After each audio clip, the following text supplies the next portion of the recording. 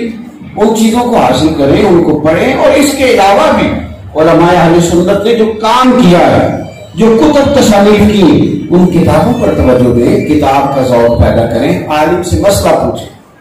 وہ آپ مسئلہ پوچھتے ہیں نا کئی دفعہ، تو حضرت مولا علی شیر خدا سے کسی نے کہا تھا بڑا عالم کون ہوتا ہے؟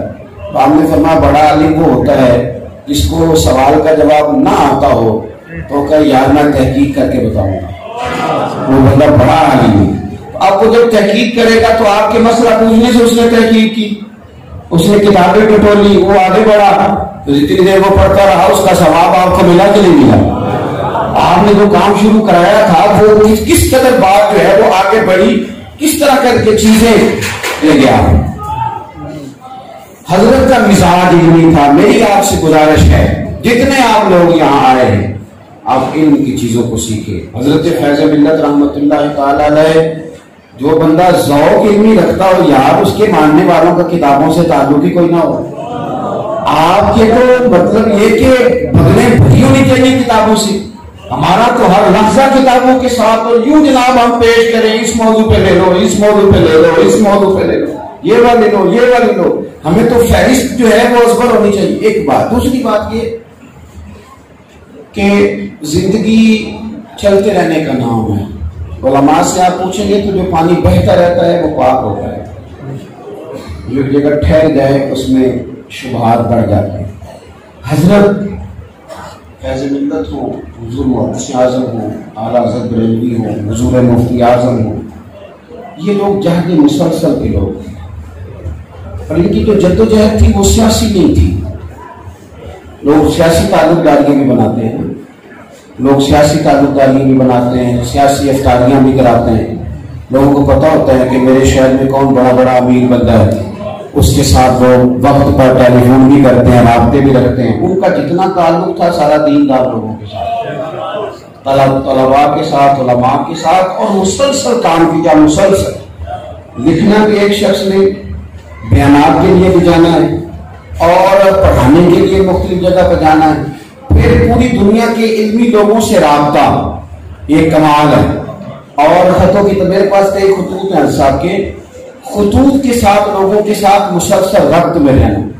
پھر ایسے لوگ کہ جو کتاب سے جڑنا چاہیں ان کا کتاب کے ساتھ رابطہ، اور جہاں محسوس ہو کہ یہ بندہ پڑھنے لکھنے کا شوقین ہے تو اس کا قلم کے ساتھ رابطہ کرانا، جہاں محسوس ہوا کہ بندہ طریقت کا ہے تو اس کو کہنا تو آنا ہمارے پاس فیض ہے، خواجہ ویسے کرنے کا بھی ہے، غوث اعظم جیلانی کرنا ہے۔ ہم پہلے زندگی اور اس میں جدوجہد، جو بندہ جس طرح کا، ہمارا نا ایک مزاج آج کل یہ بھی بن گیا ہے کہ ہم اپنی طبیعت مسلط کرنا چاہتے ہیں۔ جس مزاج کا میں ہونا چاہتا ہوں ساری دنیا اس طرح کی بن جائے، اس طرح ہوتا نہیں، یہ مزاج نہیں، یہ ممکن نہیں۔ آپ اگر ہر بندے کو لا کے وہاں کھڑا کرنا چاہیں گے نا کہ جہاں اس کی طبیعت نہیں ہے تو وہ ایک تو گھٹن محسوس کرے، دوسرا جو اس کا کام نہیں ہے وہ بندہ وہ کام کر سکتا بھی وہ نہیں کر سکتا۔ تو ہم پھر کیا کرتے ہیں، آج کل یہ ہوا ہے کہ لوگ مسلط کرتے ہیں، اپنا مسلط دوسرے پہ کرتے ہیں، زبردستی کہتے ہیں جو میں کر رہا ہوں تو بھی وہی کر۔ حضرت کا یہ مزاج نہیں تھا، اور نعت خانوں کے ساتھ پیار کرتے تھے، محبت کرتے تھے، اور کسی کو پکڑ کے یہ نہیں کہا ادھر آپ الگ سے نظامی کا، یہ میری بات کو سمجھے، کیا ان کو ان سے شوق تو تھا نا، محبت تو تھی، پیار تو تھا، لیکن زبردستی نہیں کرائی۔ فرمایا کہ ثنا خان نہیں کرتا، یہ بھی مدینے والے معبود کی تعریف ہی کر رہا ہے، تو چلو یہی کام کرے، شریعت کے دائرے میں رہ کے یہی عمدہ ہے۔ تو جو بندہ کس پہلو میں، کس انداز میں آتا ہے، جہاں آتا ہے، آپ غور کریں۔ نبی پاک صلی اللہ علیہ وسلم کی طبیعت مبارکہ اس طرح ہے کہ حضور کی خدمت عالی مرتبت میں لوگ آتے تھے نا تو حضور ان کے ذہن کے مطابق ان کی ذہن سازی فرماتے تھے۔ ایک بدو حاضر خدمت ہوا، اس نے عرض کی یا رسول اللہ مجھے اسلام کے بارے میں کچھ بتائیں۔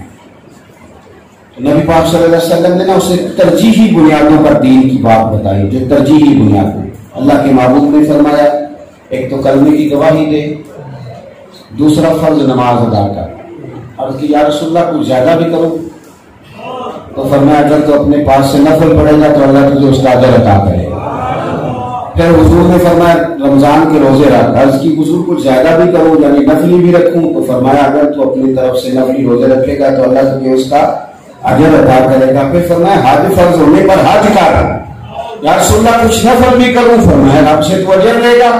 نبی کریم نے فرمایا زکات ادا کر، حضور نفلی صدقات بھی کروں، فرمایا کرے گا تو اجر ملے گا۔ حضور نے اسے تلقین فرض کی تربیت فرائض کی فرمائی۔ اور یہ بھی یاد رکھیں کہ ہمیشہ اصل جو ہوتی ہے، اصل درجہ اسی کا ہوتا ہے۔ بہت سارے لوگ ہمارے ایسے ہیں جن کا فروعات پہ پورا زور ہے، پورا، اور فرائض کے معاملے میں وہ کمزور ہے۔ اللہ تعالیٰ ہمیں معاف کرے۔ مطلب محفل میں 2.5 گھنٹے سے بیٹھا ہوا ہے، اب نماز کا ٹائم آیا تو اس نے دوڑنا شروع کر دیا، کوئی جگہ مل جائے چھپنے کی، اپنے اوپر غور کر لیا۔ یہ تو سوچ، اللہ سے معافی مانگ کہ تیری توجہ نہیں جا رہی نماز کی جانب۔ اللہ کے محبوب نے فرائض کی تلقین کی، فرائض کی، میری بات کی سمجھ آ رہی ہے دوستو؟ فرائض کی تلقین کی، فرائض کی، شہادت، کلمہ شہادت، نماز، روزہ، حج، زکات، فرائض۔ فرمایا فرائض پابندی سے پڑھ۔ اس نے کہ یا رسول اللہ صلی اللہ علیہ وسلم مجھے اللہ کی عزت کی قسم آپ نے جو بتایا ہے نہ اس میں کمی کروں گا نہ زیادتی کروں گا۔ یہ لفظ کہہ کے وہ بندہ باہر نکلا۔ حضرت ابو ہریرہ فرماتے ہیں کہیں محبوب فرمانے لگے بھئی جنتی دیکھنا ہے؟ حضور دیکھنا ہے، فرمایا جانے والے کی زیارت کر لو، یہ وہ بندہ ہے جسے اللہ جنت عطا فرمائے گا۔ اس کے ذہن کے مطابق تربیت کی۔ میری بات کی سمجھ آ رہی ہے آپ کو؟ اب ابھی انہوں نے فرض کی پابندی کرنی تھی، ان کو وہاں تربیت دی۔ حضرت معاذ بن جبل رضی اللہ تعالی آپ کو اللہ کے محبوب نے یمن کا گورنر بنایا، اور جب گورنری کے لیے حضور بھیج رہے تھے تو ساتھ ہی کریم نے فرمایا کہ معاذ ہو سکتا ہے جب تم واپس لوٹ کے آؤ تو میری قبر کے پاس سے ہو جاؤ۔ حضرت معاذ رو دیے، یا رسول اللہ مجھے نہیں جانا۔ حضور نے فرمایا نہیں جانا تو آپ کو ہے۔ عرض کی حضور مجھے کوئی نصیحت کر دیں، یعنی اب موقع اس نصیحت کا آ گیا ہے کہ جب انسان سمجھتا ہے کہ میری آخری ملاقات ہے اور میں ظاہری طور پر جو باتیں کر رہا ہوں وہ آخری ہیں، تو مجھے وہ والا پھول چاہیے چمن میں سے جو میں اس طرح اسے حاصل کروں کہ اس کی خوشبو پھر دنیا اور آخرت میں مجھے معطر کرتی رہے۔ تو کہا کہ حضور کوئی نصیحت کر دیں۔ اب حضور نے وہاں کیا فرمایا؟ فرمایا معاذ اپنے دین کو خالص کر دے۔ ایک وہ آئے ہیں جو ابھی دیندار نہیں ہیں، ان کو پیغام دیا کہ تو فرائض کی پابندی کر۔ اور یہاں پتہ ہے نا کہ فرائض کے ساتھ نوافل بھی چل رہے ہیں، یہاں پتہ ہے نا یہ شخص پورا آ گیا ہے، اسے تو لوگ مولانا صاحب، مفتی صاحب، علامہ صاحب، صوفی صاحب، قاری صاحب، حافظ صاحب کہہ رہے ہیں۔ تو یہاں کا پیغام دیا، فرمایا اپنے دین کو خالص کر لے۔ فرمایا معاذ اگر اپنے دین کو خالص کر لو گے نا تو تمہارا تھوڑا عمل بھی دنیا اور آخرت میں تمہارے لیے کافی ہو جائے گا۔ اگر مخلص ہو گے، نماز پڑھو، خیال ہو کہ بس میرا اور میرے رب کا معاملہ، صدقات دو تو توجہ اللہ رسول کی جانب، تم کوئی بھی نیکی کا کام کرو، کوئی بھی خیر کا کام کرو۔ اور اس پر امام کشیری نے ایک بات لکھی ہے، وہ فرماتے ہیں نیک عمل بندے پر بوجھ نہیں ہوتا جب تک اس میں بندہ مخلص ہو۔ یہ امامہ باندھنا، داڑھی رکھنا، سنت شریعت کے مطابق لباس پہننا، نماز پڑھنا، یہ مشکل نہیں ہوتا کب؟ جب تک بندہ ریاکار نہ ہو۔ اگر ریاکار ہو جائے تو مشکل ہے، کیونکہ وہ تو اس کے تو سینے میں بات کھٹک رہی ہے کہ پہلے 4 بندے آئے آگے کہیں تیری پگڑی بڑی سونی ہے، 10 بندے آئے وہ آگے کہیں جناب وہ میں نے تو کل اسے تہجد پڑھتے دیکھا ہے۔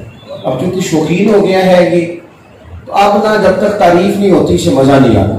فرماتے ہیں اگر مخلص ہو جائے، اخلاص نصیب ہو جائے، للہیت اسے میسر آئے تو پھر اس کے لیے عمل بوجھ نہیں بنتا۔ میری بات کی سمجھ آ رہی ہے نا؟ ہو جائے پھر عمل کرنا اس کے لیے آسان ہو جاتا ہے۔ لیکن اگر یہ مخلص نہیں ہے، اس کے اندر اخلاص نہیں ہے، للہیت نہیں ہے، پھر کوئی بھی نیک عمل کرتا ہے تو مشقت کے ساتھ کرتا ہے، مشکل کے ساتھ کرتا ہے، پھر اسے محسوس ہوتا ہے کہ میں مطلب یہ کہ بڑا میرے لیے یار یہ کام مشکل ہے، آسانی نہیں رہتی۔ ایک تو ذوق علمی، پھر اس کے بعد جو ترجیحات ہیں وہ بڑی اخلاص والی، للہیت والی، جدوجہد ہے۔ اور پھر ہمارے بزرگوں کا جو طرز امتیاز رہا ہے وہ یہ رہا ہے کہ عقیدوں میں پختگی، توجہ ہے میری بات پر آپ دیکھیے عقیدے میں پختگی یقین کامل ہونا تو انسان کے لیے سفر آسان ہو جاتا ہے. اور جو لوگ کمزور یقین کے ہوتے ہیں نا, کمزور یقین کے اقبال نے کہا سن اے تہذیب حاضر کی گرفتار, غلامی سے بدتر ہے تیری بے یقینی, غلامی سے بدتر ہے تیری بے یقینی. اس نے کہا کہ غلام جو ہوتے ہیں نا ان کی کوئی زندگی نہیں ہوتی, آقا سے پوچھ کے چلنا ہے, چھٹی نہیں کر سکتے, اپنی جو ذاتی خوشیاں ہیں وہ بھی پوری طرح نبھا نہیں سکتے چونکہ پابند ہے کسی کے. تو غلام کی کوئی زندگی نہیں ہوتی. لیکن جو بے یقین آدمی ہوتا ہے نا, جس کے یقین میں کمزوری ہوتی ہے, وہ غلام سے بھی بدتر زندگی گزارتا ہے. یعنی وہ کہیں مرید ہو گیا پر اسے طے نہیں کہ میں صحیح ہوں کہ نہیں ہوں. وہ شاگرد ہے لیکن اسے پتہ ہی نہیں کہ میں صحیح استاد تک پہنچا ہوں کہ نہیں پہنچا. وہ ساری زندگی ابھی تک اس یقین کا ہی وہ اسے حاصل نہیں ہو سکا کہ میں نے جو رستہ شروع کیا ہوا ہے کہ منزل تک بھی جائے گا کہ نہیں. زندگی میں جب یقین کی دولت آتی ہے, یقین کی دولت, یقین کی دولت, شاید اسی لیے امام غزالی جیسے لوگ دعائیں مانگا کرتے تھے کہ یا اللہ مجھے دیہات کی بوڑھی عورتوں جیسا ایمان عطا کر. جو شاید معلومات میں تو کمزور ہوتی ہیں پر یقین کی دولت سے محروم ہو, ان کے پاس یقین کامل کی دولت ہو. یقین جب آپ کا مضبوط ہے نا, یقین. حضرت ابو بصیر رضی اللہ تعالیٰ عنہ ایک صحابی ہے. جب نبی پاک صلی اللہ علیہ وسلم نے معاہدہ کر لیا حدیبیہ کا قریش کے ساتھ, تو ان کے اندر کچھ شرائط بظاہر بڑی سخت تھی. ایک شرط یہ تھی کہ اگر کوئی مسلمان اپنے آقا کی اجازت کے بغیر مکے سے مدینے جائے گا تو مدینے والے اسے واپس کریں گے, پناہ نہیں دیں گے. اسی شرط کی روشنی میں حضرت ابو بصیر رضی اللہ تعالیٰ عنہ بھی نا, اب ایک آدمی قید ہے, زنجیریں توڑ کے آیا, وہ توڑ کے زنجیریں مکہ شریف سے مدینہ طیبہ پہنچے. اور جب یہاں تشریف حاضر ہوئے تو نبی پاک صلی اللہ علیہ وسلم سے آ کے کہا کہ یا رسول اللہ میں بڑی مشکل سے آیا, جوانوں میری بات پہ توجہ کرنا. حضور نے فرمایا بھی ہم تو وعدہ کر چکے, ہم تو نہیں تمہیں رکھیں گے. توجہ ہے میری بات پر. پیر صاحب نے کہا تھا میرے ساتھ عمرے پہ چلو. ایئرپورٹ پہ جا کے پتہ چلا پیر صاحب کے ساتھ فراڈ ہو گیا. پیری مریدی قائم رہتی ہے. انہوں نے کہنا نہیں 35% پیر صاحب بھی فراڈیے ہیں, مسئلہ گڑبڑ ہو جاتا. کہیں کسی جگہ استاد صاحب کی کوئی ایسی بات جو ہماری سمجھ میں نہیں آ رہی, لیکن وہاں بھی لوگ اڑ جاتے ہیں. یہ جو کمزوری ہے نا طبیعتوں کی, اس سے کیا ہوتا ہے انسان لاوبالی طبیعت کا ہو جاتا ہے. سارا دن بکھری سوچے, الجھے خیالات, وسوسوں کا غلبہ, صبح کچھ تھا, دوپہر کچھ تھا, شام کچھ تھا, اس نے آج تک طے ہی کچھ نہیں کیا تو وہ سفر کیسے کرے گا. حضرت ابو بصیر حضور کے سامنے کھڑے, اس جگہ پناہ لینے آئے جہاں سب کو پناہ ملتی ہے. لیکن کریم نے کیا فرمایا, یہ بھی امتحان محبت ہے. فرمایا ہم نے وعدہ کیا ہے, ہم تمہیں نہیں رکھیں گے. اتنی بات ہو رہی تھی تو وہ حضرت ابو بصیر کا جو آقا تھا جس کے آپ غلام تھے, مکے میں اس نے 2 بندے بھی بھیج دیے, وہ بھی آ گئے. انہوں نے آ کے کہا جناب آپ کا وعدہ ہے, آپ واپس کریں. حضور نے فرمایا ٹھیک ہے لے جاؤ. وہ جناب ابو بصیر کو لے گئے. جب رستے میں پہنچے نا, لے کے جا رہے تھے تو چونکہ بندے دلیر تھے, جب مدینے کی سرحد ختم ہو گئی تو کہنے لگے یہ تلوار تو دکھانا. کس طرح کیا؟ تلوار دکھائی تو ایک کی گردن کاٹی, دوسرا ویسے ہی بھاگ گیا. اب یہ دوبارہ مدینے آئے گا, یا رسول اللہ آپ نے تو وعدہ پورا کر دیا تھا, تو میں نے بھی مدینے کی سرحد میں کچھ نہیں کہا, باہر جا کے ایک بندہ مارا ہے, ایک بھاگ گیا اور میں حاضر ہو گیا. حضور نے فرمایا ہم پھر بھی تمہیں نہیں رکھیں گے کیونکہ ہم نے وعدہ کیا ہوا ہے, ہم اپنے معاہدے کی پابندی کریں گے. حضرت ابو بصیر چلے گئے. ایک مقام تھا کھجوروں کی جگہ کی, جو نہ مدینے کی سرحد تھی نہ مکے. وہاں جا کے کھجوریں تھی, کنواں تھا, وہاں ڈیرا لگا لیا. انہوں نے جا کے مکے شکایت کی, مکے سے پیغام آیا کہ وہ واپس نہیں آئے. تو آپ نے فرمایا بھی میں نے تو واپس کر دیا تھا, اب تم قبضہ نہیں کر سکے تو تمہاری مرضی. حضرت ابو بصیر نے وہی میرا لگایا. میرا دیکھنا میری طرف, نہ گھر ہے, نہ بچے پاس ہیں, نہ کوئی اور ہے. قریب نے فرمایا تھا جب تک میرا دوسرا حکم نہ آئے یہاں سے اٹھنا نہیں. جین جان کا کچھ وسال نہیں, جان یار نو دے تے شاد ہو جا. اس سے دل دے ہیں فساد سارے, دل دل بر نو دے تے آزاد ہو جا. جو رکھے آباد تے رو وسدا, تو جدو کرے برباد ہو جاتا، پھر ماننا بات، پھر جہاں وہ کھڑا کرے ہو جا چپ کر، وہی وقت گزارا۔ اب جگہ بن گئی مسلمانوں کے لیے، کریم کی حکمت کاملہ دیکھیں، جگہ بن گئی۔ اب جو مسلمان بھی پریشان ہوتا ہے ان کے پاس آ کے بیٹھ جاتا ہے، کیونکہ نہ وہاں کی سرحد ہے نہ یہاں کی ہے۔ انقلابیوں کا ایک جتھا جمع ہو گیا 300 کے قریب، پہلے 70 تھے پھر 300 ہو گئے۔ انہی میں حضرت ابو جندل رضی اللہ تعالیٰ عنہ بھی آ کے شامل ہو گئے۔ اب یہاں سے قافلہ گزرتا مکے والوں کا تو یہ گھیر گئے۔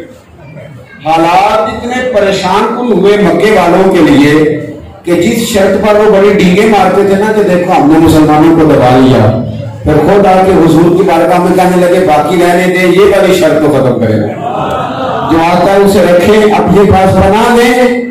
میرے نبی کریم نے خط لکھا حضرت ابو بصیر کو، سالوں بیت گئے، سالوں چر ہویا میں ترلے نہیں دیا، کدی موڑ میرے بل بابا، کاب میری بچ ایک وار جہاں میں ساری عمر نہ جانا۔ دیر ہو گئی تھی انتظار کرتے، دیر ہو گئی، مرنے کے بعد بھی میری آنکھیں کھلی رہی، عادت میں پڑ گئی تھی تیرے انتظار کی۔ انتظار کر رہے تھے، حضور کا پیغام گیا کہ آ جا مدینے، تیرے لیے اجازت ہو گئی، آ جا۔ جب خط گیا تو شدید دلیل تھے، خط کو دیکھا، آنکھوں سے لگایا، حضرت ابو جندل کا ہاتھ پکڑ کے زور سے دبایا، کہنے لگے دیکھ یار میں کامیاب نہیں ہو گیا، میرا بلاوا آ نہیں گیا، یہ لفظ کہے کلمہ پڑھا روح ہی پرواز کر دوں۔ انہوں نے کہا مجھے حضور نے بلایا ہے، میں مزار میں جا کے مدینے والے کی زیارت کروں۔ عزیز، یقین کی دولت پیدا کریں۔ اگر تھوڑی دیر کے لیے بھی کہیں کھڑا ہی نہیں ہونا، کھڑا ہی نہیں ہونا۔ ہمارے بزرگوں کے عقائد اور نظریات میں بڑی پختگی تھی، اگر انہوں نے ہمیں کسی بد مذہب سے ہٹنے کا کہا تو آپ یقین کریں کہ مزے والا کام ہے، اس پر انشراح صدر پیدا کریں، یہ مزے والا کام ہے۔ اگر انہوں نے ہمیں حدود کا تعین کر کے دیا تو یہ ایک لطف والا کام ہے، اس کو کر کے دیکھیں، اپنی مرضی کا مزاج نہ پیدا کریں، یہ اجھالے گا۔ وہ لوگ اگر کہیں کھڑے تھے تو آپ یقین کریں ان کی استقامت ان کا حسن بن گئی۔ غیروں میں بھی کہا جائے یہ وہ بڑے بندے نہیں جو اسٹیج پہ کچھ ہوتے ہیں نیچے کچھ ہوتے ہیں، ان کا کال ان کا حال ہے، جو یہ کہتے ہیں وہ کر کے دکھاتے ہیں۔ ہم نے حاجی ابو داؤد صادق صاحب رحمۃ اللہ علیہ کو دیکھا، میں حیران ہوتا تھا، جب کبھی انہیں طالب علمی کے زمانے میں دیکھتے تھے تو بچے تھے نا، اللہ تعالیٰ ہمیں معاف کرے، ہم کہتے تھے اتنا بڑا آدمی ہے، زمانہ سارا ادب سے نگاہ جھکاتا ہے، بڑے بڑے وزیر آ کے ملتے ہیں تو سلوٹ کرتے ہیں تو یہ بڑا کچھ کر سکتے ہیں، کرتے ہی ہمارا یہ خیال ہوتا تھا۔ پھر وقت بدلا، ہم میدان میں آئے تو پتہ چلا کہ یہ لوگ بڑے ستھرے تھے، بڑے صاف تھے، بڑے حسین تھے، ان کی زندگی اتنی خوبصورت تھی کہ پھول بھی ان کے ہاتھوں میں آتے تھے تو ان کی خوشبو لیتے، اتنے باوقار تھے، جوتے ساری زندگی چپل کے رہے اور پلاسٹک کے رہے، لیکن آپ یقین کریں کہ قدم ایک منٹ کے لیے بھی نہیں لگنا۔ انہوں نے سادے، میں نے ان کو آخری وقت تک رکشے میں سفر کرتے دیکھا، سفر ان کا رکشے میں رہا، لیکن منظر وہی رہی جو محدث اعظم نے بتائی تھی، پیغام وہی رہا جو مفتی اعظم نے دیا تھا، رنگ وہی رہا جو حضرت اعلیٰ حضرت فاضل بریلوی کا تھا۔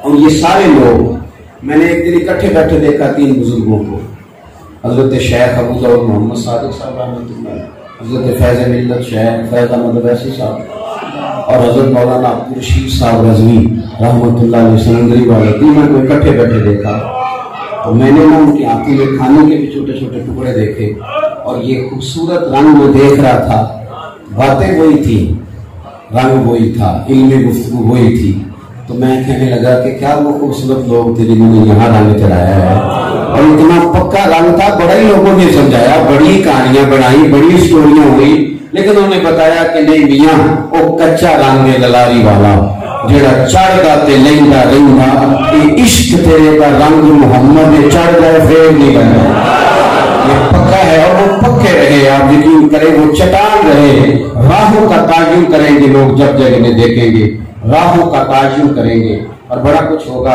حضرت فیض ملت مجھے یاد ہے ایک دفعہ فرمانے لگے کہ کراچی میں کچھ لوگوں نے کہا سیمینار میں آنا ہے، ایک بہت بڑی کانفرنس ہے اس میں آنا ہے، لیکن صرف اس لیے نہیں گئے، فرمایا بھائی میں کیونکہ ویڈیو کو پسند نہیں کرتا، یہ ایک پہلو تھا جس بنیاد پر فرمایا میں اب تو میری طرح کے سارے لوگ بنواتے ہیں نا، اب آپ ادھر ادھر نہ دیکھیں میری طرف ہی دیکھیں، آپ ادھر ادھر نہ دیکھیں، سب سے زیادہ تصویریں میری ہی بنتی۔ اور میں جو بات عرض کرنے جا رہا ہوں جہاں تھے وہاں وہ کھڑے رہے، آشنا تھے، ان کی آنکھیں کھلی ہوئی تھی، تقاضوں سے آگاہ تھے، لیکن جہاں انہیں کھڑا کر دیا گیا تھا وہاں سے ہلنا انہوں نے پسند، شاید یہی بات وجہ بنی کہ وہ اپنا آپ بچا کے سمیٹ کے سما کے لے گئے۔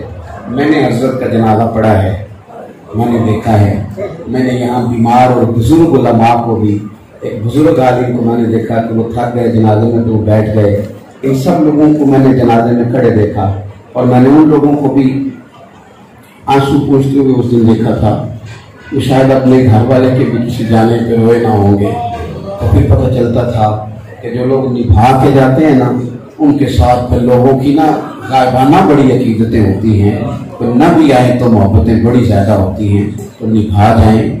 اور یہ تین باتیں جو میں نے عرض کی ہیں، تو شرف علمی پیدا کریں، دوسرا طبیعت اخلاص والی بنائیں، جد و جہد والی بنائیں، اور تیسری بات میرے عزیز یہ کہ جن نظریات پر ہمیں ہمارے بزرگوں نے کھڑا کیا، دعا یہ ہے کہ رب اسی پر ہمیں دنیا سے لے جائے، اسی پر پانی پر سہیلیاں رنگ رنگ کڑے پرے اس کا جانیے جس کا توڑ چڑھے، آخر دعوا یا الحمد۔